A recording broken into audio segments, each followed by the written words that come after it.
دا حجت ته په باب د دین او ویلی پیغمبر په خپل دی بلکې قران ویلی دی چې د پیغمبر د خلینا کوم خبري وزي دا خبره د پیغمبر د ځان نه دا وحی وی چې ما ورته کړی دا داغه د جیب خبري نه داغه د نفس خبري نه داغه د خواهشات خبري رسول الله صلی الله علیه وسلم سحر ټیمو صحابه ته ارشاد فرمایلو چې بیگا چا خوب لیدلې ده چې زاغه ته تعبیر وکړو صحابه وی چې یا رسول الله بیگا مونږه څه خوب نه دی وی غوکه دی بیگا ما یو خوب لیدلې ټول صحابه سرنګون شو هغه کې وی ز پروتم یو دوه کسراله یو د یو لاس نونی و مو بل د بل لاس نونی و مو روانه چې روانه کما سګورم چې یو سړی پروت دی او یو سړی ورته ولاړ دی د ولاړ په لاس کې یو غټ کانه دی د دې پروت دی سر ته را پریدي سر زره زره شي د بیا کانه روچت کې اثر ورته بیا جوړ شوی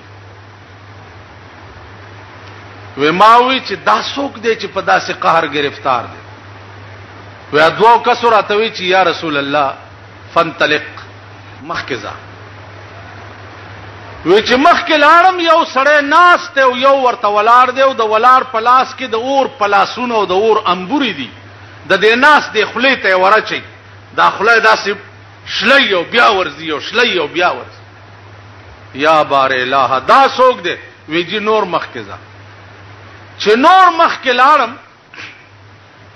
سګورم چې یو تنور دی چې خزه او سړی پکې ګډ وډ پراته دي کله لمبه پاس وروړي او کله لاندې وړي کله پاس وروړي کله لاندې دا سوق دي ویجی نور مخکې دا چې نور مخکې لاړم سګورم چې یو د وینې او د زوی تلاو دی او یو سړی پکې پروت ته غوپې وای هر طرف ته چې د وته اراده وکي هغه طرف نه کان راشي او د په داخله ولګي او بیا پکې ورغورځي دا څوک دی ویجی نور مخکې وې ما دواړه راونی و چې تاسو څوک یې او دا سم ماته وخود وې یو راته وای چې انا جبريل ز جبرائیل علیہ السلام وهذا میکائیل او دا حضرت میکائیل علیہ السلام دا سم چې درته خود غوکې د چوستې په پوي یا رسول الله کم سره چې پروتو سری پکانی ماته دو جوړې ده دا هغه سره دی چې په دنیا کې قران لسته او عمل به په نه کول قران به وی تلاوتونه به هم کول ختمونه به هم کول خو چرته به چې په قران د عمل زراغه ده به بیا پکې نه دا سړی چې مرشي په قبر کې به تر قیامت پورې د سر په دې عذاب گرفتاری دا هغه سر دی چې چا قران ویلو عمل به کوي سرداری کونینو فرمایل چې دا خله پامبورونو شلیدا او جوړیدا تاسو و یا رسول الله دا هغه سره دی چې په دې خله به د په دنیا کې دو جنگول د خیر خبره د په دنیا کې چرې نه وکړي سیوا د شر او د فساد د خبره کار شیطانت نو د خپل خلو ته وګورئ چې زمونږ خله د سار نه تر ماخامه پورې څک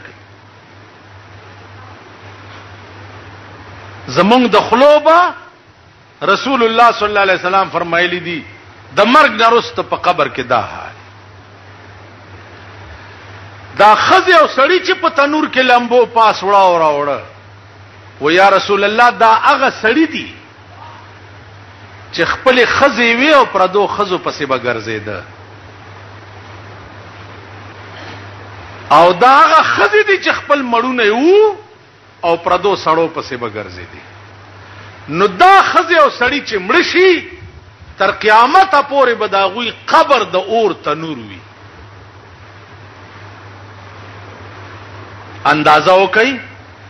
د پاکستان خزه مو ګوري او سړی مو نو زمونږ داخلي زمونږ به دا انجام زمونږ د خزو زمونږ به دا انجام دا د وینې او د زوی په تلاو کې دا سوکو و یا رسول الله دا سود خور غاڼه خور په سود پیسې ورکوونکی سود خور چې مرشي داغه قبر با د وینو د زو تلاوي تر قیامت به پکې غوته وي دا حدیث امام بخاری رحمت الله علیه نقل کړي په خپل کتاب پیغمبر د شپې خوب کتله بیا سحر صحابه او تویل دي نو د پیغمبر دا بیان دا دلیل د دې خبره دی چې دا خوب وحی او د شپې رسول الله صلی الله علیه وسلم ته وشو هغه سحر صحابه او ته بیان ک دا عین دین دی زمونږ دا ایمان دی چې د مرګ نرستو د دې عمل خلق سره په قبر کې دا معاملې کوي ټیک شو کته وې رښتیا ده که دروغ ده نو د رسول الله نه زیات رښتینه په دې کائنات کې پیدا کا چې د دنه کم رښتینه زیات اوچتو نو دا به بیا دروغ او کده پیغمبر نه لوی رښتینه په دې کائنات کې بل څوک نه پیدا او نه به پیدا شي نو د دې د دروغو سوال نه پیدا